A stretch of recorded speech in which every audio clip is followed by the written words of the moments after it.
नमस्ते दोस्तों, मैं अनु। स्वागत है आपका मेरे यूट्यूब चैनल स्त्री प्रेप एमपीपीएससी में। रोज़ की तरह सुबह उठ के चाय बना के मैं पढ़ने के लिए बैठ गई हूँ। अब मैं प्रीलिम्स के लिए सारा पढ़ रही हूँ क्योंकि मेरा टारगेट अब 16 फरवरी है, तो मैं फुल्ली फोकस प्रीलिम्स के लिए कर रही हूँ। और जैसा कि आपको पता है कि मैं सारांश आईसीएस का सारथी बैच है जो कि प्रीलिम्स के लिए मेंटोरशिप प्रोग्राम है, तो उसमें मैं एनरोल की हूँ जो कि 5 नवंबर से स्टार्ट होने वाली है। मतलब कल से क्लासेस स्टार्ट होगी, तो मैं उसके साथ फिर कंटिन्यू अपना आगे प्रिपरेशन करूँगी। तो पहला टारगेट तो मेरा है एमपीजी के। तो आज अब जैसे मैं पढ़ाई स्टार्ट की हूँ, तो सबसे पहले प्रीलिम्स के 10 यूनिट को पहले सिलेबस को मैं रीड की हूँ। उसके बाद फिर मैं एमपीजी के स्टार्ट की हूँ। और ये एमपीजी के आप देख रहे हैं, महेश वर्णवाल की बुक है जो कि बहुत अच्छी है।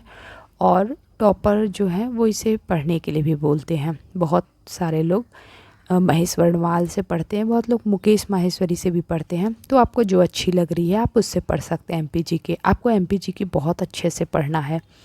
और ये क्या है ना, एमपीजी के या फिर कोई भी फैक्चुअल जो बुक रहते हैं उसको हम इसी तरह याद कर सकते हैं ना, उसे बार बार रिवाइज़ करके। जितनी बार हम रिवाइज़ करेंगे हमें वो उतना अच्छे से याद रहेगा और हम सिली मिस्टेक नहीं करेंगे। हमारे साथ कई बार ऐसा होता है कि हमें कन्फ्यूज़न होता है कि ये दो ऑप्शन में, तो इसके लिए हम यही कर सकते हैं कि सबसे पहले तो रिवीज़न करें। ठीक है, बहुत बार रिवीज़न करना होगा। हो सकता है कि किसी को 5 बार 6 बार रिवीज़न करने के बाद वो याद हो जाए, किसी को हो सकता है 10 बार रिवीज़न करने के बाद याद हो। तो आप हर किसी का माइंड अलग होता है, तो मैं यही कहूँगी कि आप खुद का एनालाइज़ कीजिए कि आप कितनी बार पढ़ते हैं तो आपको याद होता। और कुछ पॉइंट होते हैं जो आपको बिल्कुल भी याद नहीं होगा, वो आप नोट डाउन कर लीजिए और उसे फिर कभी भी मतलब रिवाइज़ कीजिए। जैसे आपको एग्ज़ाम्पल मैं देती हूँ कि जैसे मैं हाउसवाइफ हूँ, तो जैसे मानिए कि कोई वंश है, उसके कितने राजा हुए, ये मैं जब कुछ भी काम करती हूँ तो फिर मैं रिकॉल करती हूँ कि इस राजवंश के ये राजा, इसके बाद ये उनके उत्तराधिकारी हुए, ये उनके पुत्र थे, इसके बाद ये आए, इन ये सन में आए। इस तरह आप रिलेट करके रिवाइज़ कर सकते हैं। इससे क्या होता है कि हमें याद भी होता है और याद भी रहता है। तो आप भी ये कर सकते हैं।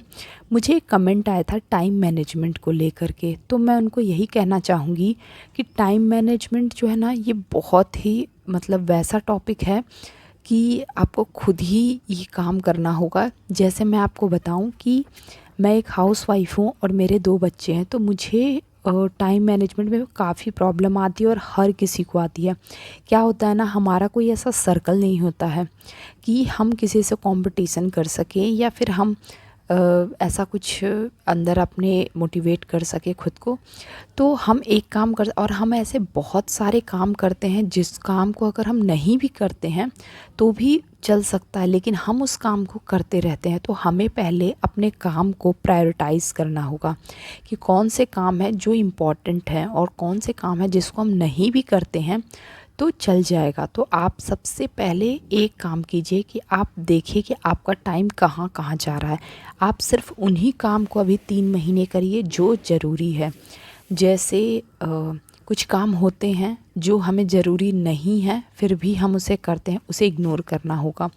तो मैं हर किसी को यही कहूँगी कि आप टाइम मैनेजमेंट अपने लेवल पे करिए। मुझे पता है कि हाउसवाइफ या बच्चे वालों के लिए बहुत मुश्किल होता है टाइम मैनेजमेंट करना, लेकिन हमें करना होगा क्योंकि हम बहुत से ऐसे काम करते हैं जो कि ज़रूरी नहीं है। हमें उस काम को स्किप करना होगा और फिर हमें अपना टाइम पूरी तरीके से ये 3 महीने, सिर्फ 3 महीने हमें डेडिकेट होकर के प्रीलिम्स को देना है और प्रीलिम्स को क्वालिफाई करना है। आपको बस ये दिमाग में रहना चाहिए कि मुझे प्रीलिम्स 2025 का क्वालिफाई करना है, चाहे इसके लिए मुझे कुछ भी करना पड़े।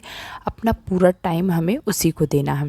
मुझे एक कमेंट और आया था कि उनके पास काफ़ी टाइम है, मतलब 2-3 साल बाद वो अटेम्प्ट देने वाले हैं, तो वो नोट्स से पढ़ें या बुक से।